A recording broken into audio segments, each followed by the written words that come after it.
She is leaving to live with her biological father, Sloane said, not even looking at me as she cut her organic chicken. That is it. That is how the sentence landed. Just slipped out of her mouth like she was commenting on the weather over the Austin skyline. No warning, no discussion, no apology. Just the clink of her heavy silver fork, the scratch of the knife against custom porcelain, and then that sentence. I did not react, not visibly. I did not flip the mahogany dining table or throw my crystal wine glass. I just kept chewing slowly, mechanically, like my body was going through the motions while my brain lagged 20 seconds behind, trying to translate what I just heard into a language that made sense. Why was too dignified a question? What would have made me sound surprised? So I stayed quiet. She glanced up finally, and I caught that look, that smug, patient expression she wore when she thought she was handling something delicately. I had seen that look when she told me we were shifting the Westlake estate into a blind trust in just her name for tax simplicity. I had seen it when she moved her daughter to an elite preparatory academy without telling me. And now here it was again, like a poker dealer sliding over her final card. She says it will be better for her senior year, she added in a tone so casual it made my spine itch. He has got more space in his penthouse now, and they are bonding. It is probably time. Bonding. That is what we are calling it now. After 17 years of me paying the exorbitant tuition, the private chefs, the equestrian summer camps, the cosmetic dentistry, after all the early mornings spent driving her to private coaching sessions and sitting in VIP bleachers with numb thighs and fake smiles, clapping like a trained seal because you are not really her dad.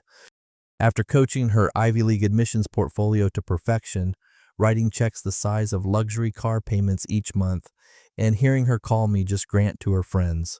Bonding, I nodded once, that is all. I did not ask follow-up questions, did not ask who made the decision, did not ask when she was leaving. I just nodded.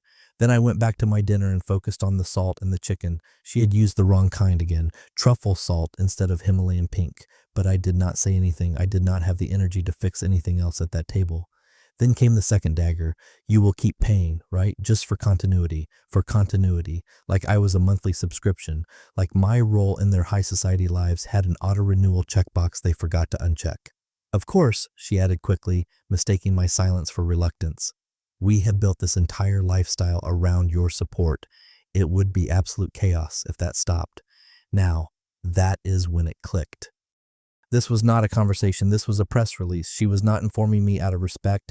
She was setting the stage. The decision had been made probably weeks ago, maybe longer. I was supposed to be the last fool to be notified.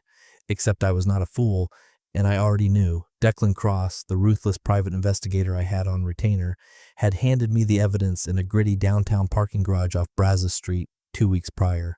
The forensic financial audit of our shared accounts, the hidden nanny cams recording their conversations in my own home, the intercepted text chains proving Sloane and Preston Blake were scheming to drain my assets while playing reunited family. I had watched them laughing together on a live feed from the sleek rooftop lounge downtown, where I had caught them drinking martinis on my dime. So I finished my vintage wine, cleared my plate, placed it gently in the imported dishwasher, and wiped the quartz counter. She stayed at the table scrolling through her phone like she was checking stock prices. I watched her for a long moment, really watched her posture, her face, the complete absence of regret. And then I did something that startled even me. I walked into the master suite, opened the walk-in closet, and pulled down the carbon fiber Rimowa suitcase I had not touched since my last corporate acquisition trip in London. I packed only what I needed. 3 bespoke shirts, a pair of designer jeans, my encrypted laptop, my passport, left the cashmere socks and Italian silk ties, left the custom running shoes I never used, left the Patek Philippe cufflinks she gave me on our 5th anniversary with our initials engraved in silver, left everything that might confuse the message. Then I walked into the chef-grade kitchen, took my key ring, and slipped the heavy brass house key off. I placed it quietly on the counter next to the artisan fruit bowl, 1 peach inside, soft, starting to rot. She looked up when I grabbed my tailored jacket. "Where are you going?" I did not answer. Her eyes narrowed. "Seriously, Grant? What is with the dramatics?" I almost laughed. Almost. Instead, I gave her a smile. Not sarcastic, not cruel, just still. Then I opened the custom iron front door and stepped out into the Texas night. No plan, no destination. But the weight that fell off my shoulders when the door clicked shut behind me, it did not feel like grief. It felt like relief. The modern architectural cabin was buried deep in the hill country, just past a narrow bridge that moaned under the weight of even a small sports car. A faded sign at the front said, "Whispering Pines," completely off the grid, no elite socialites yelling by the lake, no private yachts, just silence, fog, and the hum of a state-of-the-art climate system. Perfect. I did not unpack, did not pour a drink. I slid my laptop from the leather case, cracked it open, and connected to the encrypted satellite Wi-Fi. First, the university. I typed slowly, not from hesitation, but out of respect. Respect for the magnitude of the moment. Elias Vance, my tech-savvy friend, had already bypassed their two-factor authentication by downloading their iCloud backups weeks ago, giving me a pristine map of their digital lives. The university billing system took its sweet time loading, that circle spinning like it knew a dynasty was ending. And when it did, there it was. My Centurion card ending in 1094, listed under primary billing source. I stared at that number like it had betrayed me. That card had been there since her freshman year. I remembered entering it the first time after she cried because her elite housing portal was glitching and she did not want to lose her corner suite. I remembered thinking this is what fathers do, step or not, you step in. Now I clicked remove, just like that it was gone. No confirmation email, no thank you for your millions in service. Just a void where my wealth used to flow. Next, health insurance. She was listed as a dependent under the ultra-premium concierge medical plan I had maintained even after Sloan quit her gallery director job to be a full-time socialite. I knew the executive HR system like the back of my hand. Clicked through the tabs until I found her name. There it was. Harper Blake, DOB, July 18th, 2004. Status active. I hovered over the remove dependent button for a long time, not out of guilt, out of precision, because this was not rage. Rage burns out. This was something colder, quieter, the kind of decision you make like turning off a high-pressure valve slowly, firmly. With a soft click at the end, I pressed it. Confirmation. Are you sure you want to remove this dependent from elite coverage? Yes. I watched the little wheel spin, and just like that, no more zero-deductible private specialists, no more cosmetic dermatology on my dime, no more emergency room suites routed through my family office. Then came the 529 plan. I'd set it up before she even picked a university back when she was still thinking she would go to a state school. She ended up choosing a private East Coast university, which is fine, I guess, if you are planning to brand yourself as an influencer while sinking people financially. Logging in took longer, multi-factor authentication, biometric scan, verification code. But when I got in, the numbers sat there like obedient soldiers, $18,432.14 remaining. Not much for my portfolio, but enough to matter to them, enough for next semester's incidental expenses. I clicked distribute funds, destination, my offshore brokerage account, use reallocation. Mitchell Crawford, my high-stakes divorce attorney, had already drafted the paperwork to bury this transfer in a shell trust. The 529 drained in 60 seconds, just a line on a spreadsheet somewhere. She would never even know it was gone until it bounced. There was one more step. I opened a text document Elias Vance had compiled for me. Nothing dramatic, just a list of every login, every luxury payment portal, every subscription tied to either of them. Family iCloud account removed, elite fitness club memberships canceled, private aviation charter account disabled. It does not sound like much until you realize they will not be bypassing TSA or booking private Pilates sessions without my authorization profile.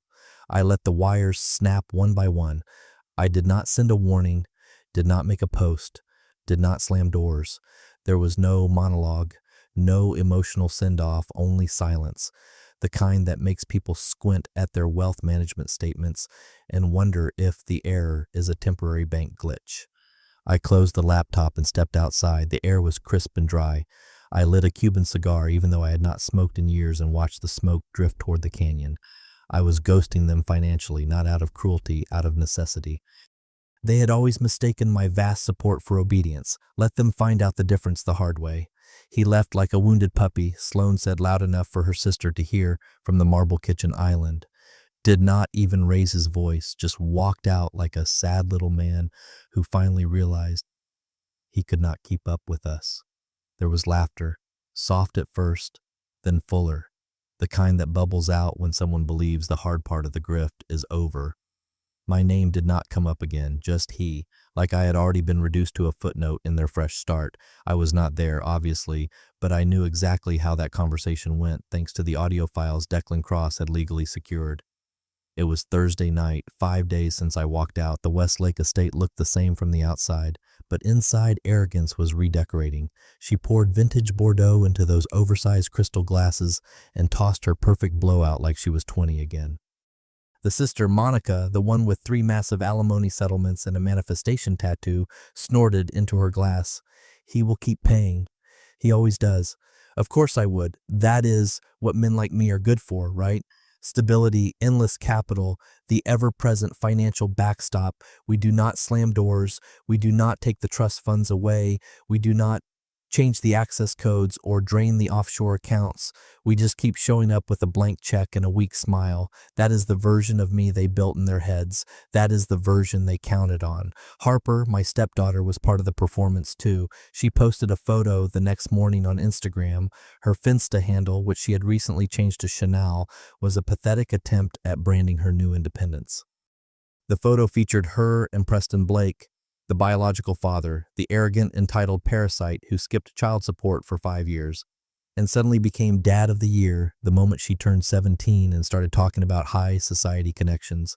They stood on the terrace of a luxury downtown condo holding up a brass key between them like they just closed on a masterpiece. Caption: New beginnings, old key to our hearts. Preston Blake looked sunburned and ridiculously overdressed in a designer linen shirt he probably had not paid for himself. She wore those overpriced Italian boots I had bought her last Christmas. The smile on her face was real. I will give her that, real and completely oblivious. What the photo did not show was the unopened tuition invoice still sitting on the foyer table back at home. Fat envelope, return address from the university's executive billing office, marked time sensitive. It had arrived 3 days ago. She had seen it, picked it up, probably even shook it to see if there was a cashier's check inside, but she had not opened it because why would she? In her mind, the next elite chapter had already started. She had her real dad now, the guy who used to send her Facebook birthday messages and talk about launching a tech startup with zero capital, the man who did not know her GPA, her allergies, or the name of her private tutor, but he had a luxury condo key and a terrace, and apparently that was enough. The smugness was infectious. Sloane posted her own version of the narrative the next day, one of those vague, when one chapter closes, a more authentic one begins quotes pasted over a professionally filtered photo of the infinity pool in our backyard. The caption was a paragraph about manifesting truth, trusting the universe, and letting go of toxic energies that no longer align with her elite frequency, my energy. Apparently none of them noticed what was missing yet. The auto payment for the luxury vehicle insurance had quietly bounced. She had not checked the private banking app yet, probably assumed it was a server maintenance glitch. The shared streaming accounts logged out. Their organic grocery delivery service emailed her that her platinum card had been declined. The first tuition deadline passed without confirmation of wired funds, but they did not look twice. Because Grant Sterling always pays, because I always show up, because I never leave. So they laughed, drank Bordeaux, toasted their new beginnings, not realizing that every single golden wire they had built their fantasy on had already been cleanly severed. Not by accident, not out of spite, just methodically, like trimming the roots of a parasite vine that never stopped crawling. They still thought I was the wounded puppy, but wounded puppies do not walk away with the forensic paperwork, and wolves do not bark when they are done. They disappear into the tree line and wait. It started with a little red notification bubble. Tuesday morning, Harper rolled over in her new suite, floor-to-ceiling windows, city views, a shelf of untouched designer bags, and checked her latest iPhone like any socialite student does. Notifications, VIP group chats, emails. One subject line made her pause. Urgent financial aid and enrollment status pending executive review. She tapped it with her manicured thumb, still half asleep.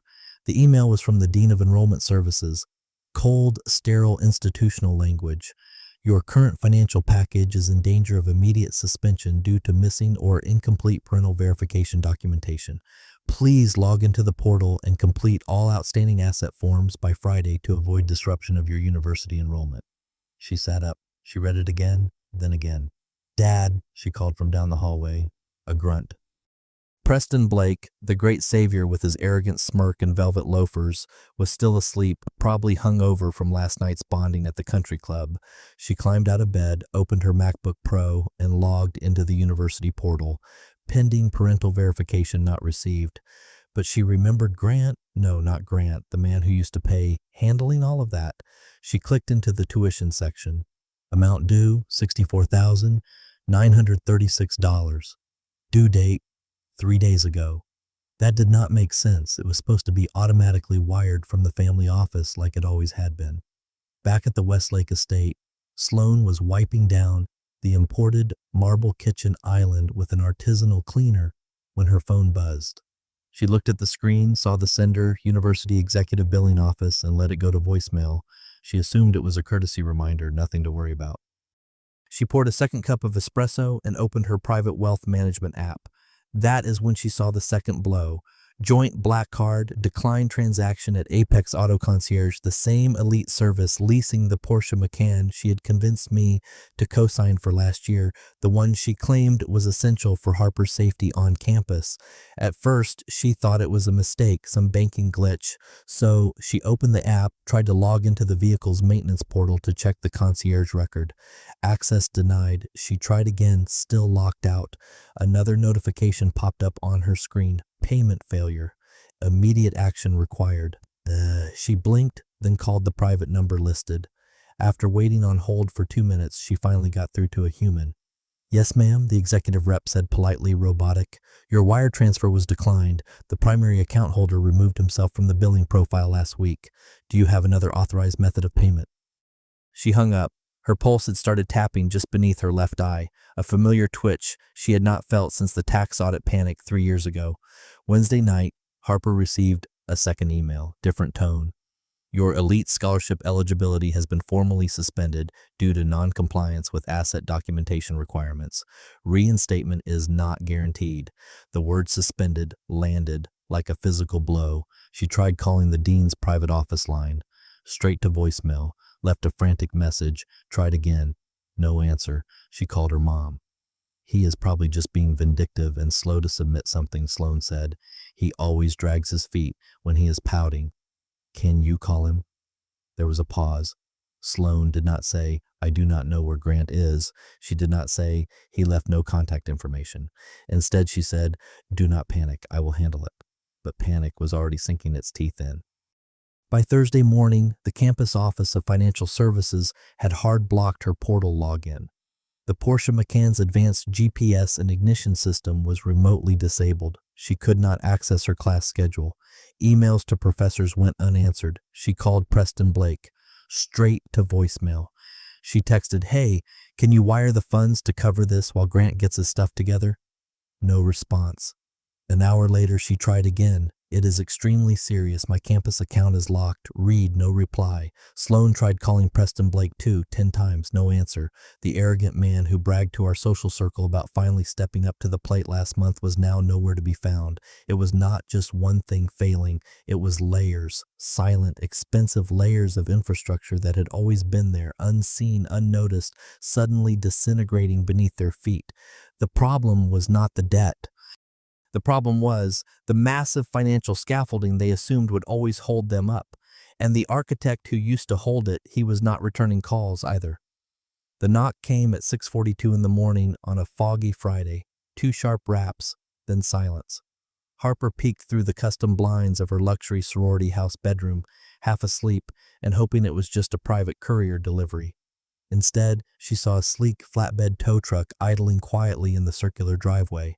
A man in a dark tactical windbreaker stepped out, digital clipboard in hand, already walking toward her silver Porsche Macan, the one with the panoramic sunroof, the one Grant, no, the old guy had co-signed for. She sprinted down the grand staircase barefoot, heart hammering, cashmere hoodie barely zipped. Wait, that is my car, she shouted. waving her phone like it was some kind of magical diplomatic badge. The man did not look up. "Plate ends in 241, he asked. "Yes, but there is a massive mistake." "My dad, not a mistake," he interrupted calmly, snapping a high-resolution photo of the rear license plate. Wires bounced. Account closed by the primary guarantor. Orders came straight from the executive office. She called Sloan before the back tires even left the manicured driveway. "They took my Porsche," she said, voice cracking into a high pitch. There was a pause on the other end, then the sound of rustling legal papers. "Damn it," Sloan hissed. "Okay, I will call your father." She did not specify which one. It was only later, when she had her third glass of Bordeaux and her 10th missed call, that she dialed Preston Blake, the biological one, and put it on speaker. "Hey," she said, trying to sound effortlessly light. "So, we have hit a little cash flow hiccup." He cut her off immediately. "I was not expecting all this premium stuff to come due so fast." "What does that mean?" she asked, voice tightening. "Just my liquid accounts are temporarily tied up. Legal stuff. Offshore investments." "You know how the market is?" "No, Preston, I do not know how it is," she snapped. "You stood on that terrace and said you could handle her lifestyle." "I did not say when," he muttered, the arrogant entitlement bleeding into defense. "I thought Grant would still be funding things until we figured out our transition strategy." "We figured it out." "Are you serious? You told the whole club you were stepping up." "I am, but I did not sign up to inherit a full-blown financial plan overnight. I thought this was more emotional support, not a mortgage worth of Ivy League tuition and luxury vehicles." Emotional support. She hung up on him. Then she walked to the study and opened the biometric wall safe behind the abstract painting.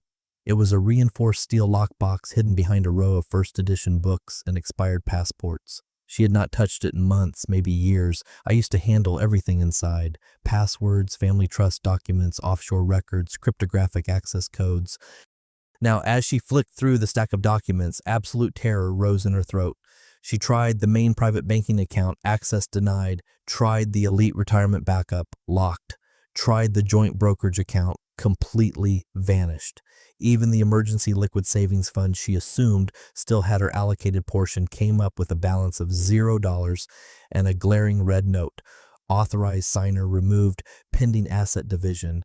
I had scrubbed myself clean from their ecosystem surgically, nothing messy, no dramatic deletions, just complete financial absence like a core program uninstalled. She tried reaching the school again, the Office of Financial Aid, the provost, even the registrar, every time the same robotic answer. "Unfortunately, until the six-figure balance is wired in full, we cannot proceed with any academic overrides." "Can I speak with someone in the executive office directly?" she asked, voice shaking violently. "I am sorry, ma'am. All discussions regarding high-asset tuition accounts require a verified primary account holder, but I am the mother of the student." And the primary account holder was legally removed. Every call ended the exact same way. A closed titanium loop, a vault door with no handle on her side. That evening, Harper sat in a designer teak chair on the back lawn of the sorority house. The sun had dipped below the Austin skyline. Her phone battery hovered at 12%, but she did not plug it in, did not text her elite group chats, did not scroll Instagram.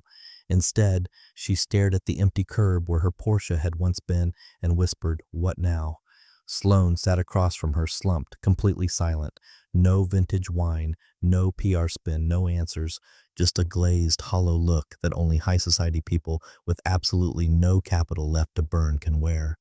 "I thought he would never actually walk away from the lifestyle," she finally said. Harper did not respond. She was still trying to understand something her privileged age group was not built to process. The idea that some men, truly powerful men, do not rage when betrayed. They do not explode. They do not grovel for social relevance or fight for custody of fake relationships. They just execute a scorched earth exit completely. And when they do, it is not a clean emotional break. It is 1,000 complex systems slowly collapsing in on themselves. It is watching every shortcut, every arrogant assumption, every "he always will" crumble into a reinforced wall of unanswered emails and final legal notices. There was no backup plan because the man they conspired against and abandoned was not a mere placeholder. He was the entire economic foundation. And now they were standing in the ruins. It started with voicemails, dozens of them. First, the polite ones, measured, slightly urgent, still clinging to the delusion that I was just processing petty emotions. Then the guilt-tripping ones, the ones filled with long dramatic sighs and words like unfair. We are a prominent family. You practically raised her in this circle. Then came the begging, flat out raw, unpolished desperation. Grant, please just call back. We can have our lawyers talk this out. Grant, I do not know what is going on with the accounts. I do not know why you are being so vindictive. Grant, if you are trying to punish us, okay, you have made your point to the whole club, but you cannot just abandon her enrollment like this. Each one landed in the same encrypted digital graveyard. I never blocked them. That would have been merciful. Clean, final, obvious. No, I let the messages route through a proxy server Elias Vance set up. Let them pile up like snow on an empty terrace. No response, no delivery receipts. Just a terrifying void. Harper tried my primary email. The personal one bounced instantly. Mailbox permanently deleted. The corporate one, it still existed, but the auto response was stripped. No out of office, no I will get back to you, just an automated silence. Sloan tried Facebook. My profile was there, but completely sterile. No posts, no new gala pictures, no visible activity. Comments from country club friends asking, hey Grant, where did you go? Left entirely unanswered. My last post was from a year ago, a perfectly framed photo of an espresso cup and a sunrise from our Cabo trip with the caption, clean slate. Harper stared at that photo for a long time, wondered if it had been a calculated warning. She tried LinkedIn. Nothing updated, no new executive position, no new board seats, just the same professional headshot and job title, Managing Director of Acquisitions, Sterling Holdings. So Sloan drove there. She pulled her Range Rover into the premium business park in the Domain, with her heart hammering, hair still wet from a panic shower, and her phone already dialing my private number again. The corporate building had not changed. Same smoked glass entry doors, same private security desk. She knew the executive code, walked in, designer heels clicking frantically down the imported tile. Except my corner office was completely gone. Suite 204 was now occupied by a biotech startup. The receptionist looked up as she peered through the glass. Oh, are you looking for Mr. Sterling's firm? They relocated the entire division out of state months ago. Do you know where they went? She smiled apologetically. No idea. Sorry. Harper tried texting again. Please, I messed up so bad. Please help. Nothing. Not even a delivered tag. She checked her own settings, then mine. Maybe he changed numbers. Maybe his satellite phone was off. She tried encrypted apps, Signal, Telegram, total silence. Sloan texted something much longer. I do not know where our dynamic went wrong, but this cannot be how our legacy ends. You were her father figure longer than Preston ever pretended to be. I know you are furious about the betrayal, but this financial lockout is too much. Meet me at the artisanal espresso bar on South Congress where we used to have our date nights. Call me, please. Still nothing. The realization did not hit them all at once. It arrived in devastating small moments, like when Sloan tried to recover an old offshore login and realized the biometric backup was mine, or when she attempted to forward my old corporate tax documents to the financial office, only to get a system error, account permanently disabled by executive administrator, or when they checked the luxury cabin I had mentioned years ago, the one in the mountains where I used to go to clear my head, and found the deed had been transferred to a blind LLC, the property manager's number scrubbed. It was like watching a billionaire ghost slowly erase its massive footprint from the earth. Harper sat at the dining table that night, the same custom mahogany table where I once spent weekends helping her study for AP chemistry. She used to roll her eyes and check her phone when I would quiz her. Now she stared at that same phone, willing it to ring. I do not think Grant is coming back, she whispered. Sloan looked up, her face pale. He is just aggressively angry. He is making a power play. He needs time. No, he is gone. Not physically, not just legally, something much deeper. He had not simply disappeared. He had systematically disengaged. There were no access doors left open, no legal strings to pull, no digital breadcrumbs to follow. It was like waking up in a massive Westlake estate that looked exactly the same, but finding that all the structural beams were hollow stage props. They had spent so many years assuming my wealth and status would always be there, just a text away, a wire transfer away, a guilt trip away, that they never imagined a version of me that simply opted out of the game entirely. But that is exactly what I had done. Not in a fit of rage, not in a messy public vengeance campaign, but in absolute cold precision. I had not ghosted them. I had rewritten the corporate and personal architecture without them in it. The final call came on a Tuesday morning right as Harper was trying to reset her student portal password for the 15th time. Sloane's phone buzzed on the marble counter beside her cold espresso cup, and when she saw the caller ID, University Office of Executive Enrollment, her breath caught. "Answer it," Harper whispered frantically. Sloane nodded, flicked the screen with a trembling finger, and put it on speaker. "Hello," she said, trying to sound like a composed socialite. "Good morning. This is Dean Halverson from the Office of Academic Affairs. I am calling in regard to your daughter's severe enrollment complications. We have attempted to reach the primary financial guarantor, Mr. Sterling, multiple times through our executive channels, but he will not answer." Sloane interrupted, her voice cracking. "We have been trying too. He is taking some personal space from the family." There was a heavy pause on the other end. Then the dean spoke very carefully. "Is there any alternative legal channel we could use to get in touch with his representatives directly? The university requires immediate confirmation or reassignment of financial responsibility before we can release the hard hold on her classes. Without a completed verification form or a direct six-figure wire transfer, her housing and course registration remain permanently suspended. I do not have a way to reach his legal team either," she admitted, the facade cracking. "He is completely off the grid." Dean Halverson cleared his throat. "Would you like me to try his emergency private line now? We could conference him in if that would help clarify the legal standings." She blinked, tears spilling over her expensive makeup, then nodded, realizing he could not see her. "Yes, please." Click. A soft beep, then the muted ring of an outbound encrypted call. Harper did not breathe. She stood frozen behind the kitchen island, arms wrapped tightly around herself like she could hold her shattered world together if she just squeezed tight enough. On the third ring, the line connected. "Hello," said a voice, calm, measured, dominant. Sloane hesitated, terror gripping her throat, then found her voice. "Grant, this is Dean Halverson from the university. He is calling about Harper's enrollment crisis." Another brutal pause. Then the dean stepped in. "Mr. Sterling, I greatly appreciate your time. We have been trying to reach your family office regarding your stepdaughter's elite financial aid and academic status. There are urgent corporate verifications we need signed in order to—" "I am not her father," I said. Absolute silence. Even the ambient electronic hum of the conference call seemed to stop. The dean stammered, Sir, I understand the family dynamic, but you are listed as the primary financial sponsor on the master account." "I am not her father," I repeated, this time slower, letting the ice coat every syllable. "I was a sponsor. I am not anymore." And then, click. Call ended.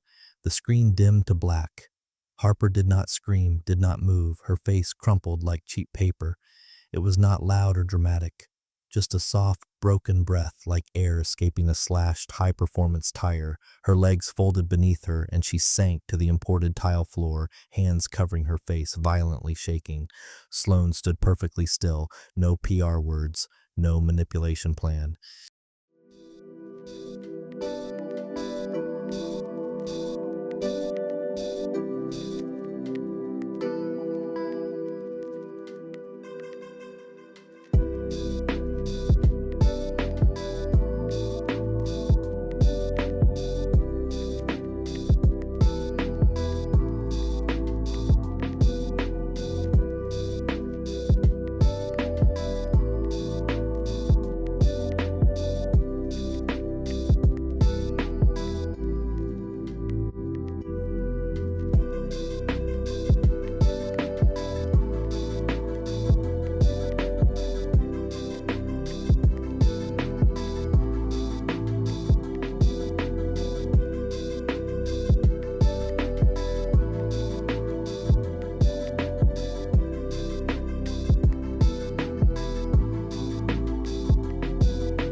The absolute reality of the strike was finally setting in. Not just that the massive wealth was gone, or the elite social support, or even the Ivy League tuition, but that I was gone entirely. Not screaming mad, not lashing out in the press, not demanding groveling apologies or public humiliation, just absent, legally detached in the most terrifying, permanent way. Completely, she knelt beside her weeping daughter, unsure whether to hold her or apologize for ruining their lives, unsure whether either gesture would even matter anymore. Because there it was, not just a messy legal severance, not an emotional outburst, but an airtight statement, one executed by Mitchell Crawford that could not be legally undone in any court. I am not her father. And for the very first time since they had arrogantly orchestrated this new beginning behind my back, they understood there was no version of this timeline where Grant Sterling returned to fund their existence. No negotiated compromise, no bought forgiveness, no wealthy second act. The titanium line had been drawn, and this time it would absolutely not be crossed. It started with a ping on Harper's phone, a DM from someone she barely knew, a wealthy legacy student from her freshman orientation group. The message was brutally short. Hey, is this viral post about your family? And included a link. She tapped it with shaking hands. Reddit r/college drama. The post had gone up 4 hours earlier and was already sitting at nearly 12,000 upvotes with a comment thread so aggressively long it had to be collapsed. The title punched like a brass knuckle. Girl trashes billionaire stepdad after he funds her entire elite lifestyle. Now she is broke. Karma. She blinked, her blood turning to ice. The body of the post was short, too analytically precise to be anything but real. Apparently, she chose to move in with her deadbeat real dad her senior year after her stepdad covered her entire high society life so far. Guess what? Stepdad executed a masterclass exit, luxury SUV repossessed, six-figure tuition unpaid, elite financial aid revoked, university is threatening to drop her today, real dad is completely broke. Stepdad will not return their lawyer's calls. Now they are panicking and selling their designer bags. The downfall is unreal. Anyone else heard about this epic implosion? No specific names, no exact locations, but the details were too devastatingly precise to be coincidence. Harper stared at the glowing screen as if she could will the narrative into being about some other ruined socialite. But the ruthless comments were already rolling in. Stepdad did absolutely nothing wrong. Actions have massive financial consequences. Welcome to the real world, princess. If this is true, she completely deserves the ruin. Cold, but a brilliant tactical move. Wonder how many first-class vacations they took on his black card before stabbing him in the back. She refreshed the page. The upvote count ticked higher relentlessly. There were actual screenshots circulating now, nothing directly stating her full legal name, but close enough for the elite circle to know. Someone had found her New Beginnings terrace post from last week. Another anonymous user found the Instagram of her holding the luxury condo key with Preston Blake. Caption blurred but instantly familiar to anyone in her sorority. The dots were not hard for the campus elite to connect. That night, one of her wealthy roommates, a girl whose father sat on the university board, barely made eye contact when she walked into the suite. The others actively avoided the common area entirely. At the catered dinner, no one invited her to sit at the marble table. By morning, she had been quietly but officially removed from the executive group chat for the sorority's exclusive spring retreat in Aspen, the exact same luxury retreat she had planned for weeks. A quiet, undeniable unfollowing started to ripple through her curated feed. No one said anything directly to her face, no loud insults, no dramatic arguments, just a lethal digital silence. And when her name came up in the lecture hall, it came with sideways judgmental glances and the kind of forced, icy politeness that screams, "We all know you are broke, but we are pretending we do not." Her own inner circle, people she had chartered yachts with, partied in VIP sections with, leaned on for status. They vanished not with fury, but with quiet, calculated judgment. Because in their elitist minds, she had not just been financially abandoned, she had been publicly revealed as a fraud. The flawless image she had spent years aggressively cultivating of the untouchable, composed, independent girl with the billionaire stepdad and the cool bio dad was falling apart like wet tissue paper in a hurricane. Worse than being suddenly impoverished was being highly visible. Everyone on campus watched the collapse in real time. Someone posted a brutal meme under the viral thread. When you fire the CEO that built the entire empire and expect the incompetent intern to run it. Image, a burning corporate skyscraper and a guy in a tailored suit sipping expensive coffee watching it all collapse. The top comment, this executive exit wins the internet today. Sloane did not understand the absolute gravity of the social ruin at first. She still arrogantly thought this could be fixed with a few strategic calls to her lawyers, a strongly worded PR email, maybe a bridge loan from the country club. But Harper knew better. This was not just a temporary cash flow issue anymore. It was total reputational annihilation. The campus was a vicious fishbowl, every whisper amplified, every smirk a scalpel. Tenured professors gave her tight, professional, dismissive smiles. Academic advisors took twice as long to review her suspended file. Even her lab partner, who once flirted shamelessly because he knew about her trust fund, asked the department to be reassigned.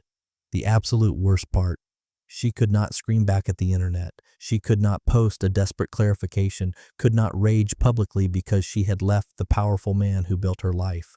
She had mocked me in DMs she stupidly assumed were encrypted. She had tagged Preston Blake in photos deliberately meant to sting my ego. And now she was a viral headline, a pathetic parable, a cautionary tale wrapped in laughing emojis and Reddit gold. The deafening silence from Grant Sterling was no longer just a financial guillotine. It was social, symbolic execution. My absence was not just felt in their empty bank accounts. It was discussed in boardrooms. I did not need to issue a statement. The internet was doing the absolute destruction for me. The voice note came in at 1:17 in the morning. It was nearly 4 minutes long. No confident intro, no socialite filter, just a breathless, pathetic stream of crying, whispering, and clumsy, desperate regret. She must have recorded it curled under a cheap blanket somewhere, phone pressed to her chest, hoping the dark would hide the sound of her utter shame. Grant, I do not even know if you will listen to this, but I need you to know. I am so sorry. I messed up everything. I do not know what I thought. I was so stupid. I thought I was doing the right thing for my brand, and I did not see what you were actually sacrificing for me. The status, the money, the life. Everything was you. It was always your empire. There was a long pause broken by a wet hiccup. She tried to swallow her heavy sobs, failed miserably. I arrogantly told myself you would always still be there. Even when I moved out, even when I said those awful things behind your back, I thought you were just soft, predictable, a blank check. I thought I could always count on your wealth and it would never change. I did not know that powerful men like you can walk away and actually mean it. Another devastated pause. I keep thinking about the day you taught me how to parallel park the Range Rover. You spent 2 hours in the freezing rain with me. I was such an entitled brat. I screamed at you and you just stood there in the storm soaking wet trying to protect me. I did not even say thank you. Click. I did not press play. Did not need to. The digital preview text Elias Vance's software generated alone told me everything. 3 hours later, a second message came in through the encrypted proxy, this time from Sloane. Subject line, please just talk to my lawyers. No legal attachments, no emojis, just a manic wall of text. She rambled incoherently about our elite past, about the early startup years, the corporate sacrifices, the alleged miscommunications. She blamed social stress, blamed hormones, blamed the new age celebrity therapist who convinced her that manifesting clean slates required physical exits and draining my accounts. She blamed Preston Blake briefly, calling him a useless fraud. Then the blame shifted back. You have made your massive point to the whole city, she wrote. You have punished our reputation enough. Like it was a petty country club game, like I was a parent withholding a trust fund allowance. She begged for one face-to-face conversation. Just coffee, she pleaded, to legally reset. You are not a ruthless monster. I know you are not. So why are you executing us like one now? No reply, no read receipt. She sent 3 frantic follow-ups over the next 2 days, each shorter, each more legally desperate. The final one simply said, please Grant. Meanwhile, I sat on the terrace of my private cliffside property overlooking Lake Travis. Custom leather boots resting on the stone fire pit, a mug of imported dark roast nestled between my palms. The Texas sky was just starting to change. Gunmetal gray, fading to a brilliant lavender, a violent smear of orange bleeding through the low clouds like an expensive watercolor. The lake water rolled in slow below, heavy, rhythmic pulses against the limestone cliffs. the kind of absolute sound that does not ask anything from you, does not argue over prenuptial agreements, does not beg for unearned justice. My encrypted phone sat face down on the teak table beside me, buzzed once, then twice. I did not flip it over. Instead, I took a slow sip of the coffee, black, incredibly strong, slightly burned, and leaned back in my chair. No arrogant smile, no vindictive smirk, just total stillness. Not petty revenge, not fleeting satisfaction, absolute peace. The kind of untouchable peace that comes only when you stop reaching for logical explanations for parasites, when you stop defending your strategic exits, when you let treacherous people drown in their own engineered tides, and finally realize you are not legally or morally obligated to toss them a luxury life raft anymore. I did not hate them. That would require an emotional energy investment I was no longer willing to make. What I felt now was cleaner, quieter, absolute nothing. And nothing in its purest, most ruthless form is what they never expected. Not an explosive rage, not a drawn-out courtroom war, not one last dramatic speech or cruel plot twist, just absolute structural absence. The cruelest, most devastating truth of all. I did not need them to understand my strategy. I did not need them at all. It was the kind of elite wealth management office where the Italian leather chairs looked incredibly comfortable, but were just stiff enough to remind you that if your portfolio was empty, you did not belong there. Sloane sat across from the lone senior banker, legs crossed tightly, her manicured fingers whirring the heavy gold Cartier chain around her neck, a nervous, desperate tick I used to tease her about at charity galas. His massive mahogany desk was too clean, his Tom Ford glasses too spotless, and his eyes were entirely too calm for the kind of brutal financial conversation they were about to have. "I just need to pull a massive equity line of credit," she said, sliding the thick leather folder across the desk. "I own the Westlake estate." "Well, we own it, or we did. I mean, my husband is not currently residing there anymore.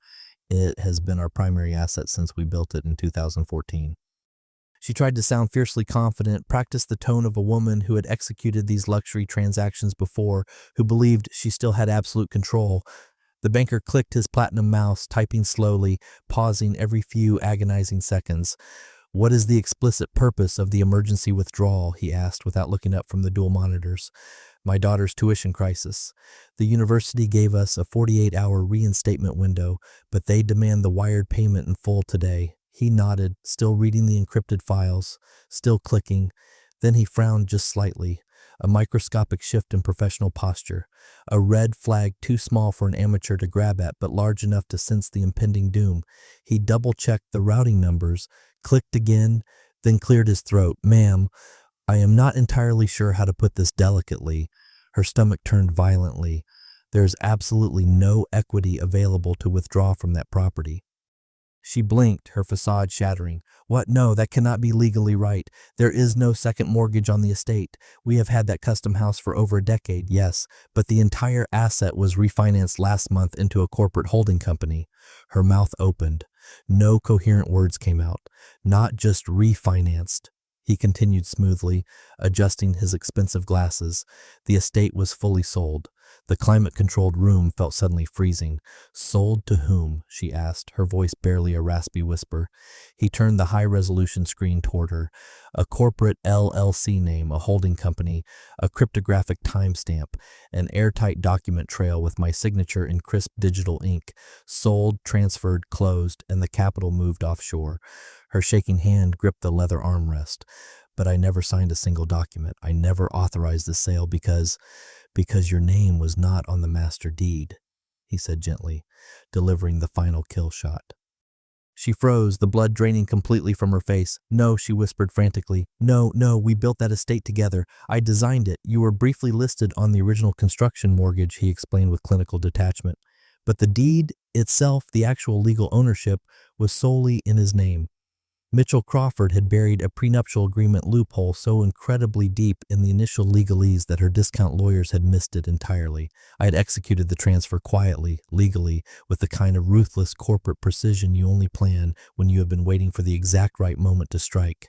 She tried to stand up, but the sterile air in the office felt like wet cement, like the immense weight of her own hubris was pressing her violently back into the chair. She finally left the wealth management office without her useless leather folder, without her dignity, without her voice.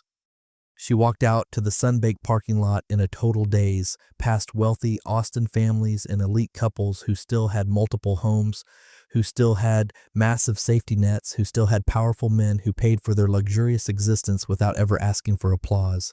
She sat in her leased Range Rover for 10 silent minutes before calling my private number one last desperate time. Ring, ring. Then, the automated voice of the void. This encrypted number is no longer in service. No executive voicemail, no corporate forwarding number, no option to leave a message, just an impenetrable digital wall. She stared at the cracked screen, dialed again, hands shaking violently. Exact same result. Not temporarily blocked, not ghosted.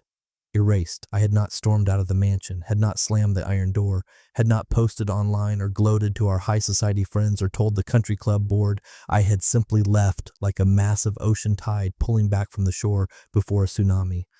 Slow, silent, and flawlessly methodical, until one day you looked up from your arrogant delusions and finally realized you were standing completely alone on the jagged rocks. No petty revenge, no dramatic PR statement, just the full, devastating, and final withdrawal of a man who gave them the entire world and asked for absolutely nothing. And when she looked around the empty parking lot, really looked at her ruined life, she realized exactly what was left. No estate, no master plan, no financial fallback. Only her daughter's ruined name on an unpaid university invoice and the fading ghost of a man who had once held their entire elite structure together with invisible hands until the moment he chose to let